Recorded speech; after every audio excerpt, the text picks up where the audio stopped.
Alright guys, so some major developments have come from the latest chapter of My Hero Academia in relation to Bakugo's quirk. And although this inclusion was rather brief, the path it stands to lead us down is incredible. So following the appearance of his mentor Best Jeanist came the momentary detainment of the colossal villain known as Gigantomachia and the various members of the Paranormal Liberation Front, a task which would require Jeanist to be entirely focused. However, although Mirio had come to the rescue, not even he could stand to fend off several near high-end Nomu by his lonesome, and so he requested further aid from the heroes on the scene, a call to which Bakugo would heed and respond to, as a bright light would flare out from a great distance away.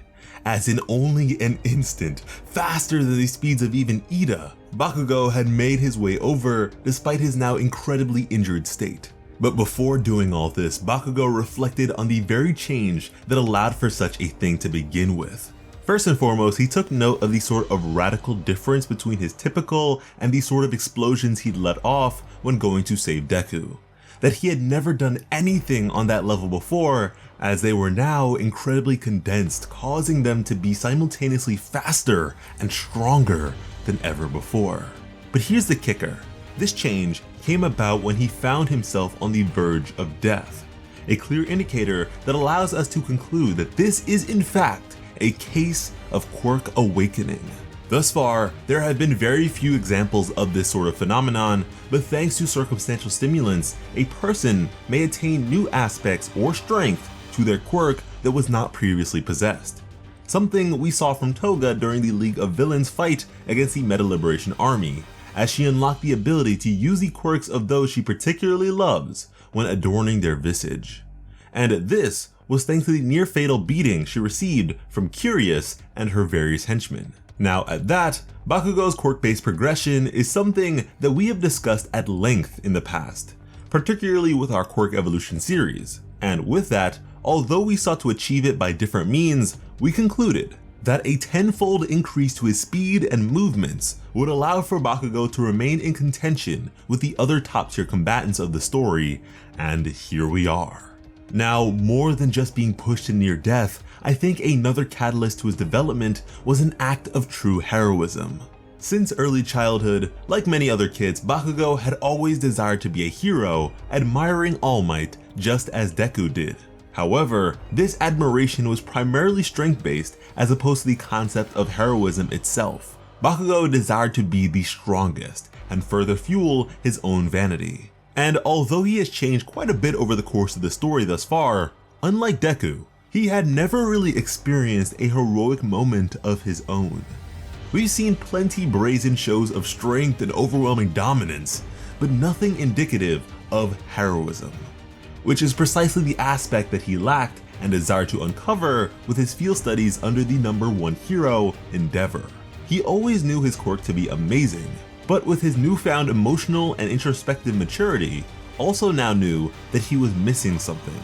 And so in the millisecond that separated Deku from life and death, he leapt into action before he even knew it, just as Deku had in saving him with the beginning of the series, and has finally become a true hero, one even deserving of a hero name. Now, as for the specifics and newfound limitations of this increase, I unfortunately don't believe we'll be able to see all that for some time. Right now, Bakugo is in horrible shape with no medical aid on the scene, and so even if he still manages to move around and about, there is no way that we will be able to see him at maximum power, at least not for now. And so it looks like our best bet would be the following arc of the story. However, using what limited visuals we have of this application, you may notice a difference in the appearance of his explosions. They appear to be like 4-pointed stars, which is interesting. Now for me, when I think of a relationship between stars and explosions, I think of supernovas, the literal explosion of a star, and funny enough, the largest type of explosion found in space. Now once again, Bakugo has always regarded himself as, and has been treated like, a star. And at that, what exactly would be the cause of such a volatile celestial occurrence? Well, that would be a drastic change in a star's core. And now, to go even further with the space jargon, certain star systems may actually consist of 2 stars, this being known as a binary star. And from there, these 2 stars then orbit a single point known as a barycenter. In such a case, a white dwarf star may accumulate matter from its companion star to the point of achieving critical mass, which would be followed by a supernova explosion. Which is to say, that with Bakugo and Deku gravitating towards the very same dream, with the very same favorite hero, Bakugo has now inadvertently learned and changed a whole lot at his core thanks to his rivalry with Deku to the point of newfound detonation. Now, Bakugo was already at the top of his grade in terms of power and such, but now he is just in a whole different league. However, that league still of course includes Deku, who he is now in even more contention with, as thankfully, Horikoshi seems to be trying to keep the two near one another in terms of power. And additionally, Bakugo has always been rather creative with his quirk and how he applies it, and so with this whole new layer of possibilities, I can only imagine the sort of things he will be able to come up with. And you know, right now he is severely injured, and so I suppose he may be past the point of pain and being able to recognize it properly, and so I can't help but wonder if he'll be able to actually do this consistently in the future without destroying his arms as Deku has with his quirk. Because ultimately, even if his power outage goes up, even if his explosions are more and more deadly, his resistance to them, once again he has resistance not immunity, his resistance to them does not change, and so he is just gonna put himself in worse shape. And even then, for as capable as Deku may be at this point, he was having a hard time capturing Bakugo during their training. So imagine how things would look right now. Very, very interesting.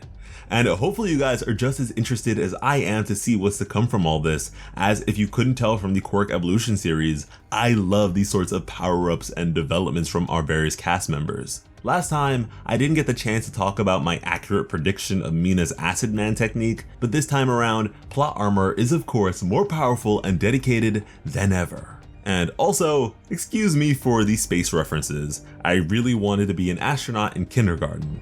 But now all I want is for you to be here for all that's to come from us in the future, so be sure to subscribe to the channel and hit the bell to be notified whenever one of our almost daily uploads comes your way. And with that, if you'd like to further support the plot army, the grind, and the hard work that goes into all this, please consider supporting us over on Patreon. There you'll have access to a whole bunch of benefits and help us improve for you.